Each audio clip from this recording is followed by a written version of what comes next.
রাধে রাধে বন্ধুরা, তোমাদের সবাইকে আবারও স্বাগত আমাদের প্রিয় ইউটিউব চ্যানেল অরদ্বীপে।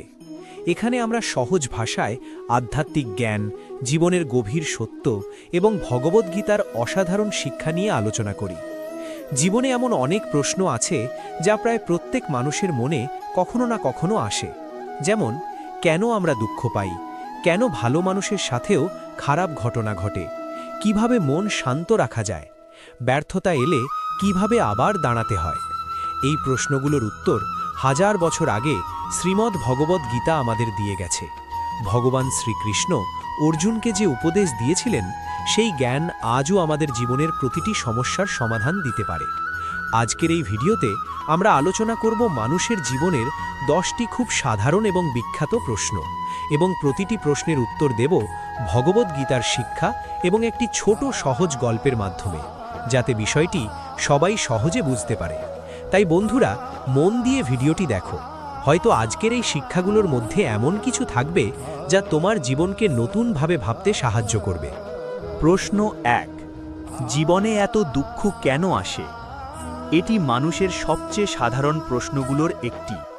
অনেকেই ভাবে, আমি তো কাউকে কষ্ট দিই না, তবুও আমার জীবনে এত সমস্যা কেন? ভগবদ্গীতা আমাদের শেখায় যে জীবনের সুখ ও দুঃখ আসলে একটি শিক্ষার অংশ। এগুলো আমাদের শক্তিশালী করে এবং আমাদের অভিজ্ঞতা বাড়ায়। একটি ছোট গল্প ভাবো। একটি গ্রামে এক কৃষক ছিল। তার একটি ঘোড়া ছিল। একদিন ঘোড়াটি পালিয়ে গেল। গ্রামের মানুষ বলল, তোমার খুব খারাপ ভাগ্য। কৃষক শুধু বলল, দেখা যাক। কয়েকদিন পরে সেই ঘোড়াটি আরও 3টি বুনো ঘোড়া নিয়ে ফিরে এলো। সবাই বলল, কি সৌভাগ্য। কৃষক আবার বলল, দেখা যাক। পরদিন কৃষকের ছেলে নতুন ঘোড়ায় চড়তে গিয়ে পড়ে গিয়ে পা ভেঙে ফেলল। সবাই বলল, খুব খারাপ ঘটনা। কৃষক আবার বলল, দেখা যাক। কয়েকদিন পরে যুদ্ধ শুরু হলো এবং গ্রামের সব যুবককে সেনাবাহিনীতে নেওয়া হলো। কিন্তু কৃষকের ছেলেকে নেওয়া হলো না, কারণ তার পা ভাঙা ছিল।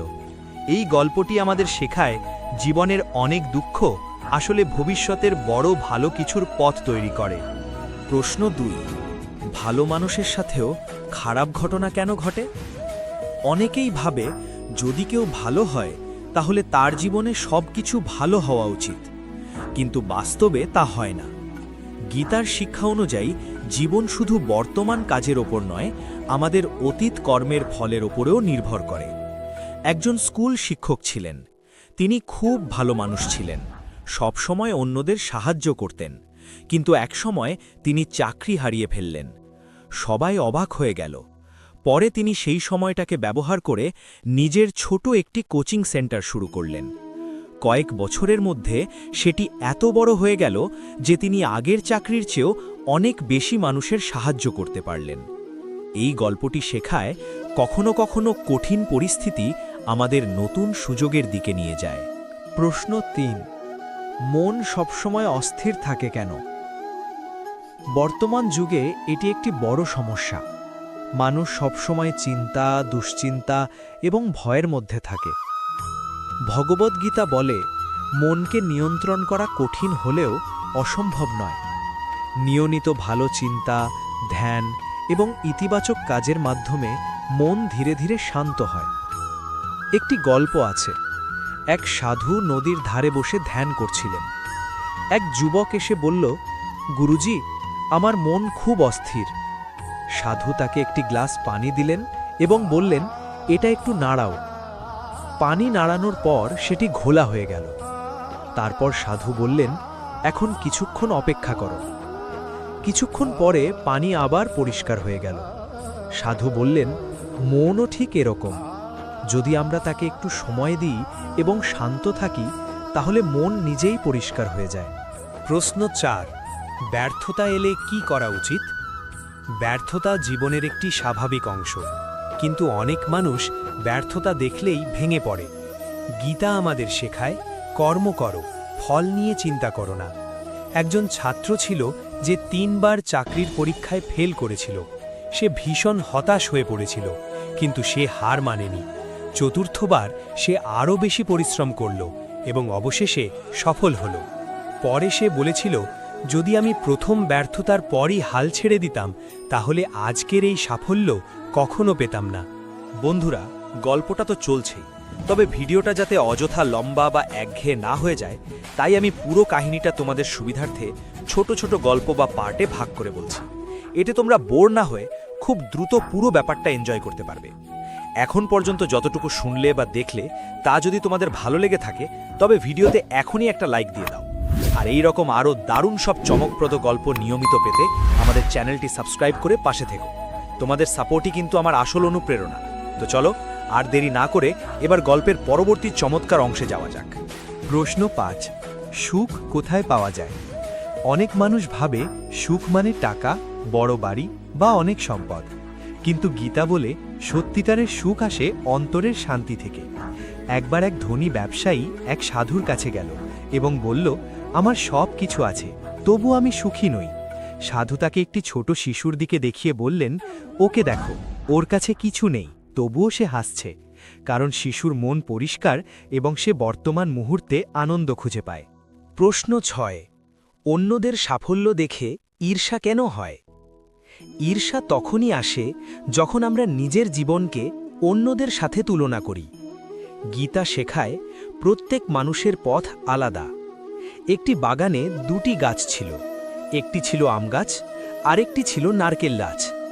আম গাছ ভাবত, আমি যদি নারকেল গাছের মতো লম্বা হতাম, আর নারকেল গাছ ভাবত, আমি যদি আম গাছের মতো মিষ্টি ফল দিতে পারতাম।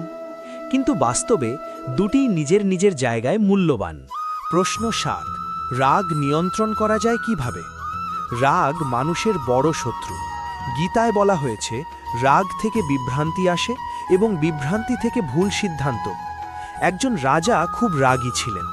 একদিন এক সাধু তাকে বললেন, রাগ এলে 10 পর্যন্ত গুণে নাও। রাজা প্রথমে বিষয়টি হালকাভাবে নিয়েছিলেন, কিন্তু পরে একদিন তিনি রেগে গিয়ে কাউকে শাস্তি দিতে যাচ্ছিলেন। তখন তিনি সেই কথাটি মনে করে 10 পর্যন্ত গুনলেন। কিছুক্ষণ পরে তার রাগ কমে গেল এবং তিনি বুঝলেন যে তিনি ভুল করতে যাচ্ছিলেন। প্রশ্ন ৮। কিভাবে আত্মবিশ্বাস বাড়ানো যায়? আত্মবিশ্বাস আসে নিজের উপর বিশ্বাস থেকে। গীতা বলে, প্রত্যেক মানুষের ভেতরে ঈশ্বরের শক্তি আছে। একটি ছোট ছেলে সাইকেল চালাতে শিখছিল। প্রথমে সে বারবার পড়ে যাচ্ছিল, কিন্তু তার বাবা বললেন, তুমি পারবে। সেই বিশ্বাস থেকেই ছেলেটি আবার চেষ্টা করল এবং একসময় সাইকেল চালানো শিখে গেল। প্রশ্ন ৯। জীবনের উদ্দেশ্য কি? অনেক মানুষ সারা জীবন কাজ করে কিন্তু বুঝতে পারে না কেন করছে। গীতার শিক্ষা হল নিজের কর্তব্য সৎভাবে পালন করা এবং অন্যদের উপকার করা। একজন ডাক্তার ছিলেন যিনি শুধু টাকা উপার্জনের জন্য কাজ করতেন। পরে তিনি বুঝলেন যে মানুষের সেবা করাই আসল উদ্দেশ্য। সেই দিন থেকে তিনি দরিদ্র মানুষদেরও চিকিৎসা দিতে শুরু করলেন। তখন তিনি সত্যিকারের আনন্দ অনুভব করলেন। প্রশ্ন ১০। কিভাবে সত্যিকারের শান্তি পাওয়া যায়? গীতা বলে, যখন আমরা নিজের কাজ নিষ্ঠার সাথে করি, অন্যদের প্রতি দয়া রাখি এবং ঈশ্বরের উপর বিশ্বাস রাখি, তখনই সত্যিকারের শান্তি আসে। একটি গল্প আছে। এক রাজা একবার একজন জ্ঞানী ব্যক্তিকে জিজ্ঞেস করলেন, শান্তি কোথায় পাওয়া যায়?